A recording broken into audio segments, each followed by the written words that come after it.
Hi guys, Stephanie Nadolny here, OG voices of Kid Goku and Gohan from Dragon Ball and Dragon Ball Z. It's Megan Hollingshead. You know me as the voice of Nurse Joy in Pokemon and Rangiku in Bleach. I'm Marie Westbrook. I'm the voice of Hanami, Dorio, and Ikumi. Hey, this is Karen Strassman. I'm Tara Sands. It's a Merc new one. You're watching Voice of the Heroes. Take it away, Flea Boy. What's good, everybody? You already know who it is and what it is. And if you don't, it's the one and only one, Flea Boy Jetson. And you're watching Voice of the Heroes podcast. So if you're tuning in for the first time, please don't forget to like, comment, and subscribe. Also, click that notification bell so you can be notified for upcoming interviews and discussions with your favorite heroes and villains from around the world. And today we got a very special guest. That's right. You might have heard her in animes like I Left My A-Rank Party to Help My Former Students Reach the Dungeon Depths, or anime shows like The 100 Girlfriends Who Really, Really, Really, Really, Really Love You, games like Genshin Impact, Teogonia. Let's welcome Rebecca Chiara Marano to the show. How are you doing? Hi, I'm doing well. Thank you so much for having me. Well, thank you for being here, man. We're going to have a blast. Thank you so much for tuning in. And heroes, please, like I said, don't forget to like, comment, and subscribe. We got giveaways and so much going on. So stay tuned to the end of the video and let us know what you think in the comment section below. Now, let's get straight to it. Dr. Stone, Season 4, Core 2 is officially out. Tell us your role in it and a little bit about the show. I play Chelsea, who is the latest character and newest member to the Kingdom of Science. She is the genius geographer that they picked up, and she's going to kind of help Senku and his friends navigate throughout the world now that she knows all the stuff about the world, but everyone else doesn't because it's been millions of years and everything has changed. And the show, sorry, for anyone that doesn't know Dr. Stone, it's about the world, and specifically these high schoolers, when all of a sudden everyone in the world gets petrified. So they all get turned to stone. And then like thousands, maybe millions of years, at least thousands of years later, this one high schooler who's like this super science genius breaks out of the stone. And now his goal is to try to bring back all of society, all of humanity, and bring everyone back into like the present day age of science.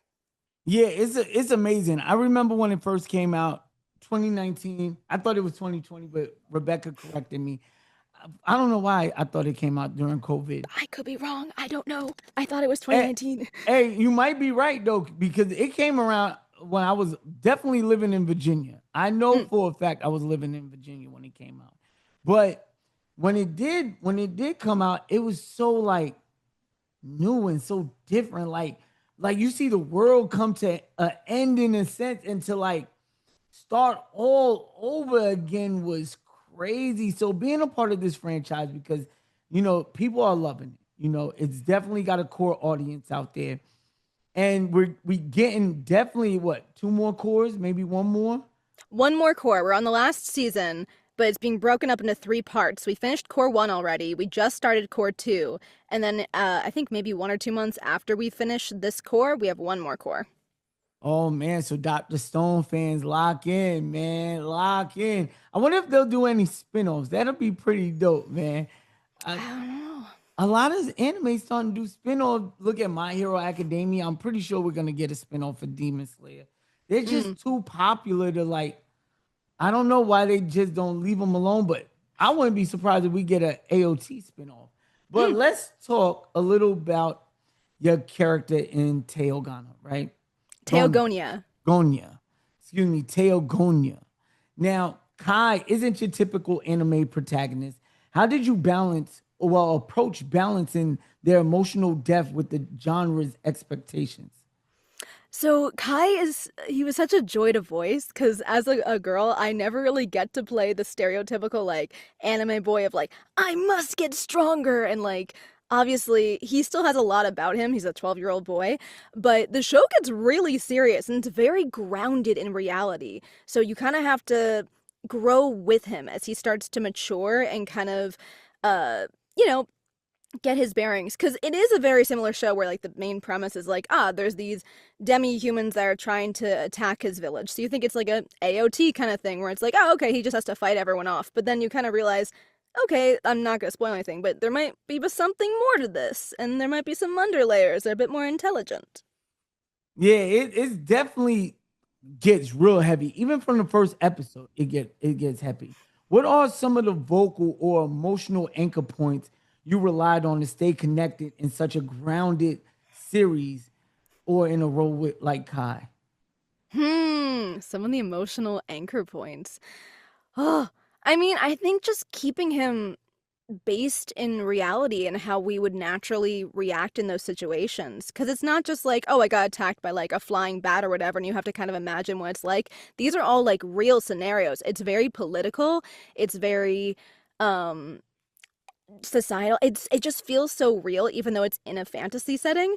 And there's so many twists and turns that happen, I think starting like episode 3 onwards, that it's hard not to be able to react realistically. Because if you put yourself in the character's shoes, you can just be like, ah, okay, this is how I act. It's not hard to kind of finagle your way into it, I guess.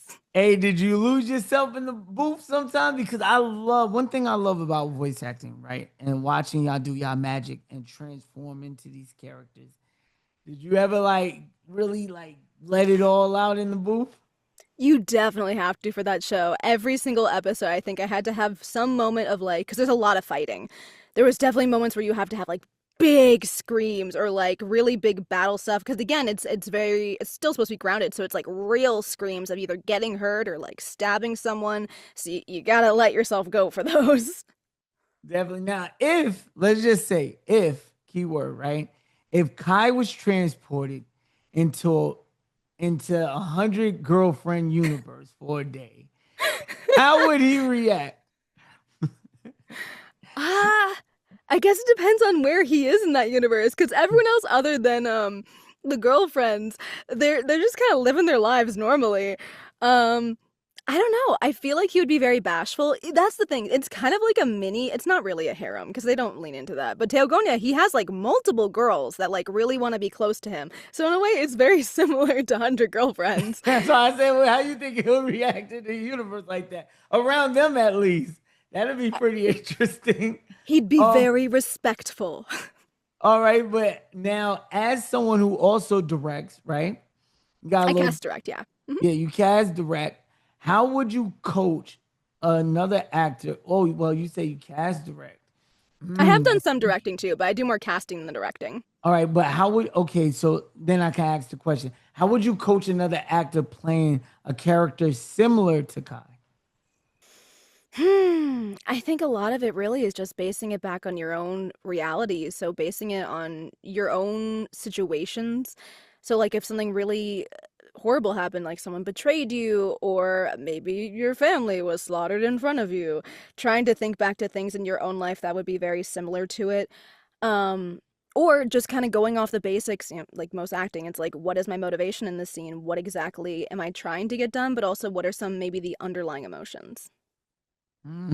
Great point. You say you do casting. You do casting. What do you look for when you're casting? Like, say for instance, right? I don't know some of the shows you casting off the top of my head, but let me just give you a show, right? Say, matter of fact, I just showed you. Big shout out to K Fox, who sent these. Say you was casting something like a Gargoyles anime. What are you looking for, or who are you looking for? So I would say for anything that I'm casting, I definitely say that you need to have fun with it, because there's a lot of people, they just take it very point blank, very black and white, and they're like, okay, this is what the script says to do, so I'm going to read it like this. But you can really tell when you're casting what people are giving it their all and when people are trying to think of nuance or they're having fun with it. We want to feel you being that character, not I'm reading off a script and this is what it said to do.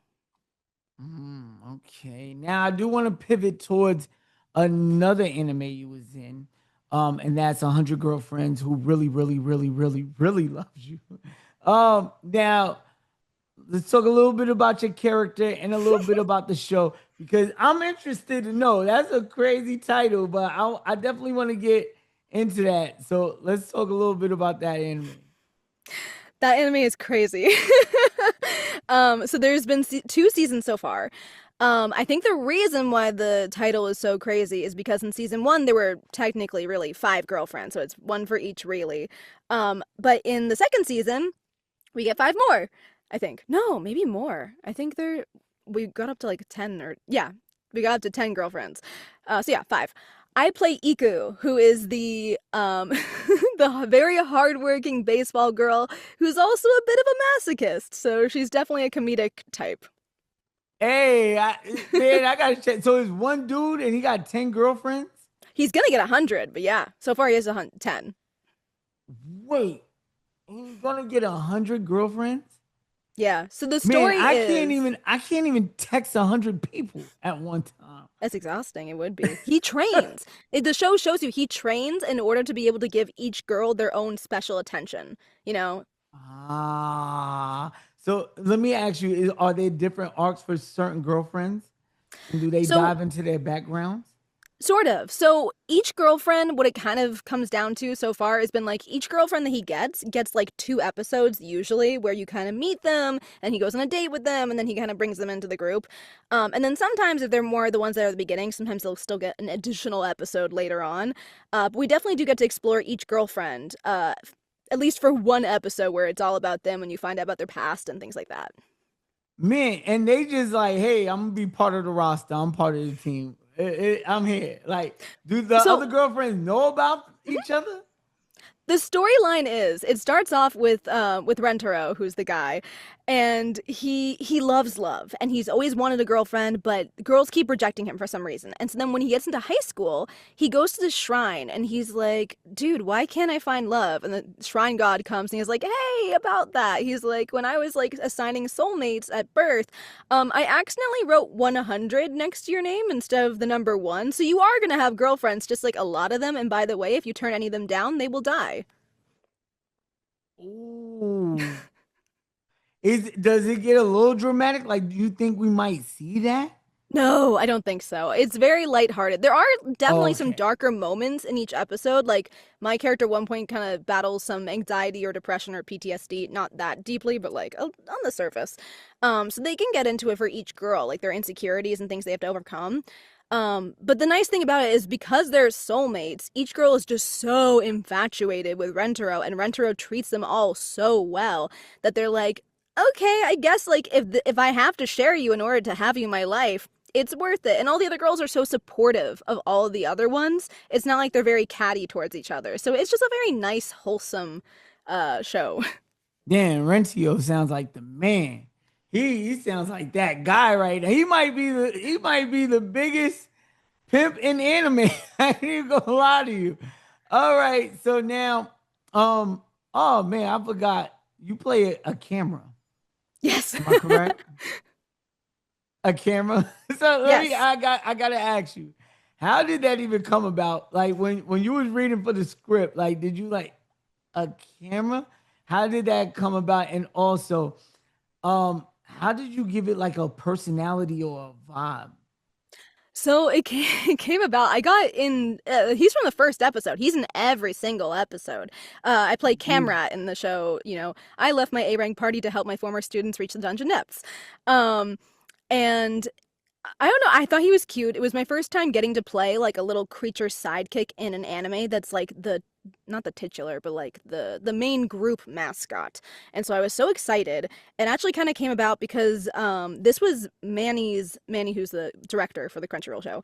This was one of his first, no, actually, I think it may have been his very first, if not his tied first, show at Crunchyroll. And so because of that, I had just previously worked with him on another show where he was the engineer, so before he was a director, doing creature work. And so when he had this role, and it's too small to really do auditions for, he was like, who do I know that can do creature stuff? And so he was like, hey, I know this person. Let me maybe use them for this.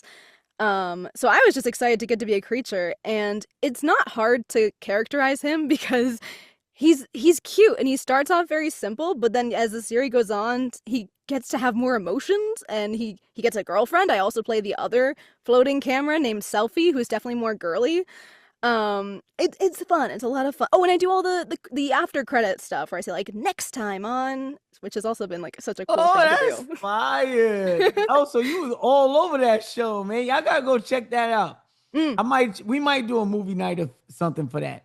Now, what's the story behind voicing so many characters in Genshin Impact? Because you also voice a bunch of characters in there as well.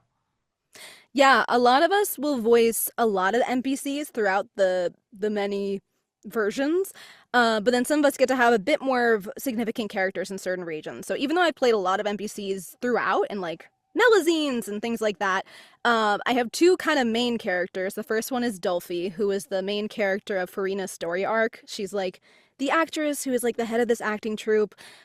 Similar to Iku, where she's like a very hard worker and she's very stubborn, set in her ways, and it doesn't matter if she even hurts herself, she just wants the group to be successful, but that kind of goes to her detriment. And then the other character is named Valerina, and she was in a spin-off Genshin thing because they had a one-time cat cafe what's it called? DLC, I think. So for like a week, you could go into this cat cafe and you can play with the cats and earn their trust and adopt cats and stuff like that. So she was the hostess of the cat cafe. Hey man, I got a bunch of cats y'all could pick up outside, man. I ain't even gonna lie. I found like, no exaggeration, I posted it on my social media. I found like 8 kittens outside. Oh wow. Yeah, I called some people and things like that. But, I heard some things that I didn't like that, they told, oh, we take them in. I was like, nah. So I just been literally feeding them since they've been out there. Every day I go out there, feed them, give them water, things like that. They got their mothers out there. There's like 3 moms and like 8 kittens. Oh my God, it's crazy in front of my house. But I do want to talk about a little bit. Every hero has an origin story. And you originally studied medicine. What was the moment when you it clicked like, okay, I want to switch paths? This is actually what I want to do. So I grew up doing performing arts my whole life. My mom was from LA, well, New York, but then she lived in LA for a while. And so she was really big into the performing arts. And so my sister and I grew up among that sphere of like theater, film, etc. But then when it came time to like go to college and stuff, my mom's like, but like, let's be honest, you're not going to do a career in it. You're going to be a doctor. Specifically, she wanted me to be a plastic surgeon so I could just give her free plastic surgery. Not that she's ever gotten plastic surgery, but she wanted the option. And my dad's a doctor. So since I was younger too, I've been doing medical stuff. So like I started off young, like in high school doing optometric technicians, which is like the nurses for the eye field. And I was like, okay, like I guess I'll go to college for like kind of like a pre-med or like something else sciencey. So my degree is technically in forensic psychology. But I enjoyed studying it, but I didn't think this is something I would want to do day in and day out. So even though I've had several jobs in the medical field, whether it's the technicianing or being a standardized patient, or I was the assistant to the chief medical examiner of New York City at one point, who does the autopsies. I've done a lot of stuff. But let me find out. Okay. I've seen the inside of people. I've weighed a brain, What? For real? Mm-hmm. Man, that is insane. So you held an actual brain in your hands. Mm-hmm. That's the type of stuff. Oh my God. Did you ever get nauseous or anything like that? I'm not very easily queasy, but we definitely did have some other med students that came in at the time and they fainted because it's a very pungent smell. Especially, I think on the day that we had med students come in, they had just discovered a corpse that had been under a pier. So someone that had been hidden away, so it was just a skeleton at that point. And I do not blame them for fainting. Man, I would have lost my stuff, man. I ain't even gonna lie. You better than me. You got tougher skin than me. So after all that, I wouldn't blame you and say, you know what? I think I want to do some voice acting. To be fair, that wasn't what scared me away, but it was something that's like, I enjoy this. I don't think I'd want to do this every single day. But when I did get to college, when I was in college, because I'd gone to 2 different colleges, my second college, I joined the anime club. And until that point, I had always watched dubbed anime because I grew up with the Funimation channel. Yeah, but they watched subbed, and it really clicked for me of like, oh, that's a job. People can make the words into English for people like me or younger me to watch it seamlessly. And then I studied abroad in Tokyo. And then when I came back, I was like, you know what? I want to give this a shot. I graduated, but I want to give it a shot. So I auditioned for an academy in New York City for voiceover. And when I graduated from that, I hit the ground running. That's what's up, man. That's an interesting story, man. that is actually fire. Dr. Anime. I respect it. So now, I do want to ask you, right? Because you said you did all that in New York, right? And your mother, she did some stuff too and was based out in LA. What kind of advice would you give someone who's not in the major cities, but trying to be a voice actor? How would they go about some of those opportunities or schooling or education? Yeah. So the nice thing about it is the voiceover world right now is becoming much more attainable remotely to a certain extent.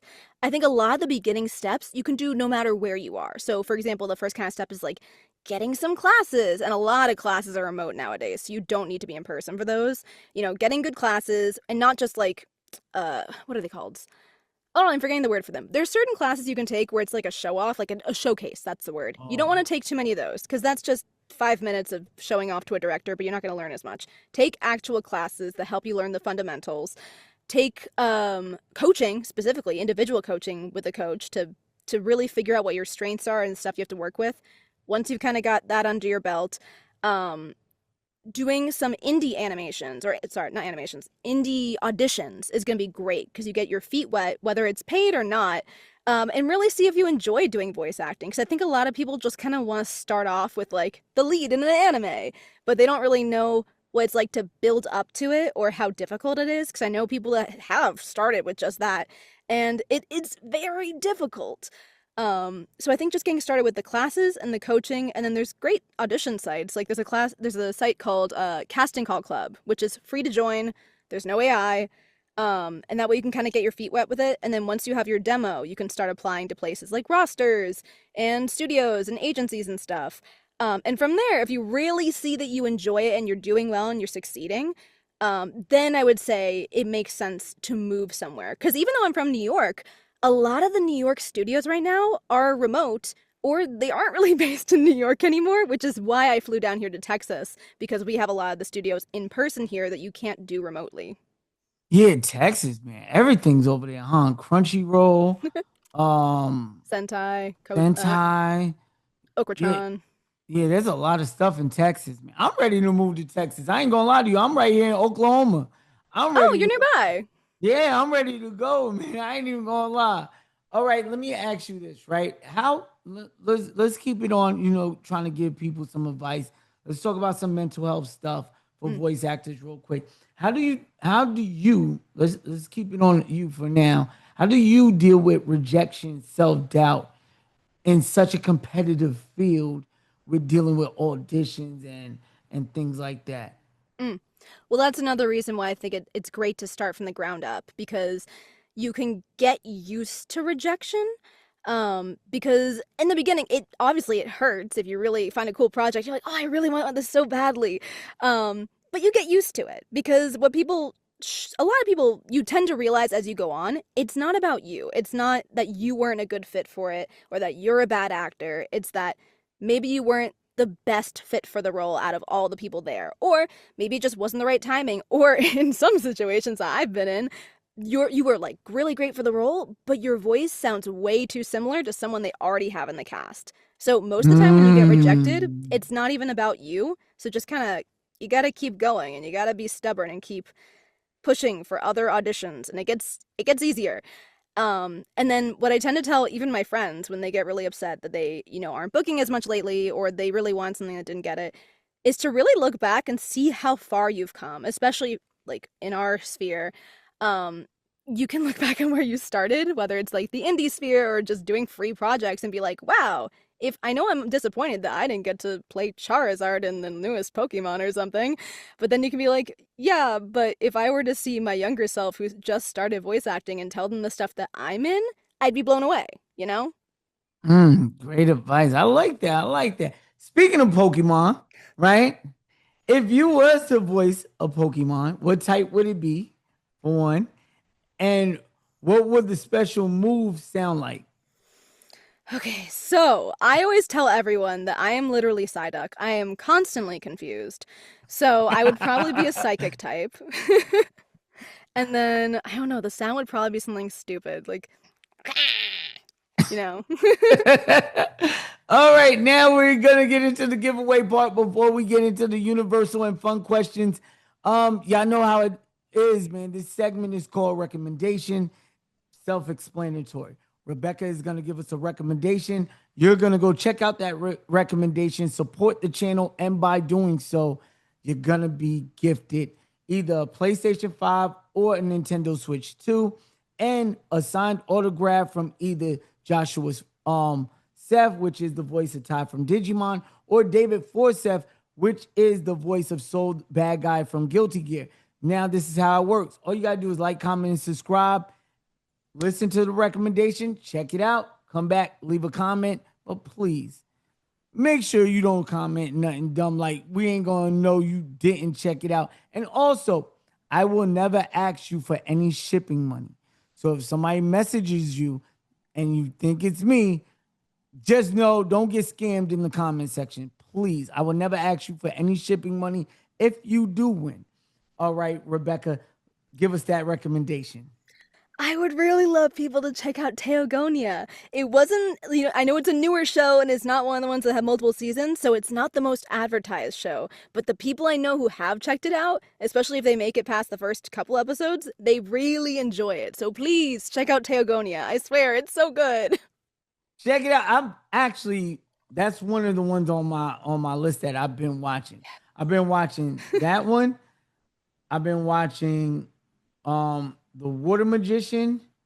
I've been watching man, there's so many, man. The other day I spent like 3 days straight just catching up on animes. 2B Hero X. It's just so many great ones out there. But check out the recommendation. Now let's get into the fun questions and segments. This next segment is called Dub This Sentence. Now I'm gonna give you a sentence to dub. You can use any voice you wish, any character you played, anything. And the sentence is, I didn't eat the last slice of pizza. Okay, maybe I did. Okay. I'm gonna lower my gain a little bit, just in case. I didn't eat the last slice of pizza! Okay. Maybe I did. Let's go. Hero, spam that chat if you in here for the premiere, man. W's in the chat. I love when voice actors get into character and things like that. It's something I live for, and I love to see the range. Oh man, I think that's such a talent. The way y'all could just switch personalities, man. That is such a gift, man. Thank you so much for that. Now, right, what's your dream role? What's a role that you haven't played yet? Either voicing or live action. Okay, so my dream role is definitely, so my favorite anime of all time is Hunter x Hunter. And we had the original, the 1999, which I adore because it has a lot of the main material. Because when they started the 2011, still amazing. They skipped a lot of it in order to get to the new stuff. And the manga is still running, but of course it's very slow because Togashi is, he's not feeling great, but he wants to finish it. So we do have some more material. If they ever get to animating the new material, I want to be in that. I would die to be young Crollo or be anyone as the younger versions in the Phantom Troop because those are my favorite, and I will do what I have to do. You know? Hey, I love it, man. I'm not even gonna lie. It's funny that you say that, right? Because I'm not sure when this video is gonna drop, but it's gonna drop sometime in August. We're doing a Women's Appreciation Month on Voice of the Heroes. So big shout out to everybody that's been watching. Our first video dropped today as of recording August 1st, which was Rochelle May. So make sure y'all check that one. It's out right now. But on August 9th, I'm going as the first time at a Comic-Con as a guest, a digital pass media member. So I'll be there, asking questions to cosplayers, voice actors, things like that. And one of the guests there is going to be Killua. Christina. Ah! Yeah, so one of the questions, if I get the opportunity I was gonna ask her, hey, the manga recently returned. There, if they ever would adapt the show again, would you be interested in coming back as Killua? So that's crazy that you mentioned that because Hunter x Hunter has been on my mind recently. Now, that's a phenomenal answer, by the way. Now, let's get into our universal questions. I ask all of my guests these next two questions. The first one being, who are your top 5 fictional characters of all time? You can go through the books, animes, mangas, manhwas, comics, everywhere. You can go everywhere. Who inspired you the most? Oh gosh. Okay. Well, I'm still gonna say Crollo because I love Crollo. He's my favorite character from my favorite anime. Followed slightly behind, I think, Light by Death Note from Death Note. Okay, so Light and Crollo. Yeah. Can you tell that there's certain type of characters I enjoy watching? I'm starting to get the dark. It's starting to get real dark in here. You know? They're both anti-heroes, you know? They both they're the protagonists in their own world. Oh gosh. Let me think. Who got me into anime? I think the very first anime I watched, other than like the typical Pokemon, was School Rumble. So maybe something with that. I don't know. It's so hard. I love animation and video games and stuff like that, and then it just my mind blanks. You know who I also enjoyed? Because it's anything, not just anime, right? Yeah, books. Anything. But You can books. Go anywhere. Oh, You can go God. movies. You can go movies. So anything, man. Vampire Diaries. You can go. If I do Twilight. movies, I'm just gonna sound like a serial killer because my favorite movie is Silence of the Lambs. I don't want to say Hannibal Lecter because then you're all just gonna think of a serial killer. So you got Crollo, Light, Hannibal Lecter. Let me think of someone wholesome. My gosh. Oh, you know who I do enjoy? Well, I enjoyed the series as a whole. What's it called? Welcome to Demon School, Iruma-kun. That is a wholesome I show. got to see that one. It's currently, I think they're coming out with another season. It's by Bang Zoom, and they've done 2 seasons so far. So I will say someone from there, and then I will also name a hero. I loved Teen Titans growing up, so I would say maybe Robin. Hey, great choice, man. I'm excited to see what the DCU do with Teen Titans, whether it be animation or live action. I heard they got something cooking up live action, but I definitely like this. Nice top 5. All right, so now the next question is the GOAT to the GOATs. I should change the segment to the GOAT to the GOATs. Who is your Mount Rushmore? Who is on your Mount Rushmore of voice actors? It could be the GOATs of the GOATs. It could be the ones that came before you. It could be the ones that's in the game now, paving way. It could be your peers. It could be people that maybe just inspired you to become a better voice actor. Who are your top 4 voice actors? Oh my gosh, that's so hard. Starting out, I was never someone that really was like that idolized celebrities or other voice actors, so I'm not someone's like, oh my god, this is my favorite person ever.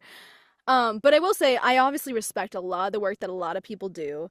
2 of the people that actually got me inspired, I guess, to pursue anime specifically, because when I was first trying to get into the sphere, I saw some interviews by them, and I was like, that's really cool. I've been very fortunate to actually do some projects with some of them. I think the first person, yeah, it's been so like a weird thing to be like, I watched you on an interview and I got started and now we're in a thing together. That's weird. The first person I think I'd say is Ryan Bartley. She's been in so much. She was in Hunter x Hunter. Yeah. She's definitely been someone that was really cool to me. And that someone I've enjoyed watching her career and has been an inspiration. Very similarly, maybe Cedric L. Williams, who also was in Hunter x Hunter. Shout out Cedric L. Williams. We actually had him on the show, man. Oh yeah, he's lovely. He's so nice. Yeah, he's really cool. Oh god, I had another one. Do they have to be voice actors or people in the industry? They could be. I'll let this one slide. You Okay. get 2 voice actors, so they could be people in the industry. Mm-hmm. Okay. Because then you got directors and things like that that are really like top tier with it. Yeah. I would say I really I appreciate all the directors that I've worked with, but the one that currently is coming to mind, I would say, is Manny Aragon. He's the one that gave me my first lead, which is again Kai Teogonia, and he's so again they're all good, but he's so good, and he definitely has a different style of directing that's very like grounded and very real and very collaborative, which I love. So I would say he deserves to be on the Mount Rushmore. Mm. Oh You got God. one more now. No. Ah, I really don't. I don't think about the voice actors that much. I think about the shows itself. Uh, you know what? I'm gonna stick with the train of just Hunter x Hunter and just thinking about the actors who do that. Hey, she in love with Hunter x Hunter. Hey, I respect it because you got some goats in that show, man. You Mm, got some really talented people that brought that to life. And I always say this, like a lot of animes that came out around that time and a little before it, like Naruto, Hunter x Hunter, um, what else? Dragon Ball, all that. They really paved the way for dub voice acting or mm-hmm. dubbing, period, because now it's international. CEOs from Crunchyroll and Netflix came out and said, hey, more and more people are watching dubbed anime across the world in 70 plus 80 something countries.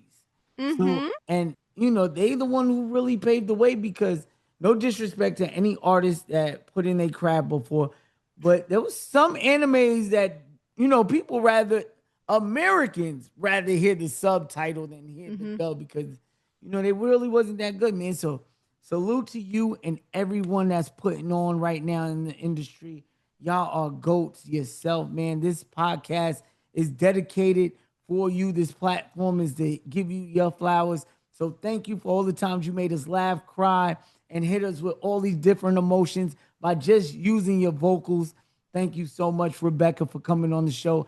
I had a blast. Let people know where to find you at for upcoming role announcements, cons, etc.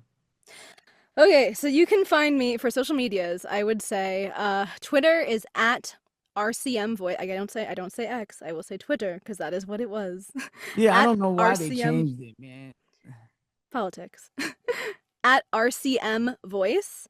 My Instagram is at RCM_voice. Same thing with Blue Sky. I think it's just still the at RCM voice. And then as far as cons, I actually have one next weekend, which is the Anime District Otaku Food Festival over in San Antonio. And then I have one in November, which is the OKC Toy Con, which is in Oklahoma. Oh, is it anywhere by Tulsa? I think it's in Oklahoma City.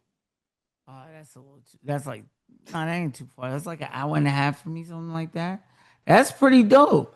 And I So, have one so you more. got the Toy Con, and then you got one next week. So yeah, y'all definitely gonna see this interview before August 9th. Eh, I'll probably put it out. Y'all probably see it like maybe this Wednesday, something like that. Matter of fact, yeah, we dropping this Wednesday, man. eh. So you got Toy Con. What you got after that? And then I have one more. I mean, of course, I'm always having ones randomly jump in, but as far as the ones I know, I also have a Hoyo Fest in December, which is here in Louisville. Yeah, it's at the abandoned Ghost Mall, which is used to be called it's called, oh God, they changed the name. It used to be called the Louisville Music City Mall. So that's where that is. And I'm gonna provide all the links to her social medias so you can check them out. Make sure y'all go support, follow up for any role announcement, cons. Go support. You got a Streamily? I don't, no. Man, get on that. Get on that. That would have been dope because I would have put that in there. And that's a great way for them to, maybe if they can't catch you at a con, they can go get, a Funko or 8x10 or something. That'd be pretty dope. Now, before I let you go, are there any projects you're able to talk about that's coming out? So I will really quick. I will comment on what you said. So if you do want to see me and you can't catch me at any of those, the best way to get me to go to a con is just recommend me. And if there's any cons in your area, reach out and be like, hey, can you bring in Rebecca Chiara Marano? And then they will actually contact me so I can go to your cons. Or worst case scenario, if you actually did want to buy something from me, I do ship personally. I just don't have a Streamily. As far as stuff that's coming out that I'm allowed to, I think the only newest thing that I'm allowed to talk about is just Dr. Stone. So please check out Dr. Stone. Definitely. And check out that recommendation, man. Hit the comments. We got that giveaway going on. Thank y'all so much for tuning in. Please don't forget to like, comment, and subscribe. We got a bunch of interviews all month long with your favorite voice actresses in the world, man. All month. Support these ladies because they are working hard to bring y'all some of these iconic characters that you're getting, man. So please don't forget to like, comment, and subscribe. It's Women's Appreciation Month here on Voice of the Heroes. And as always, don't forget to love yourself. Pass that love on and love others. And if nobody told you so, just know your boy love you. Voice of the Heroes, signing out.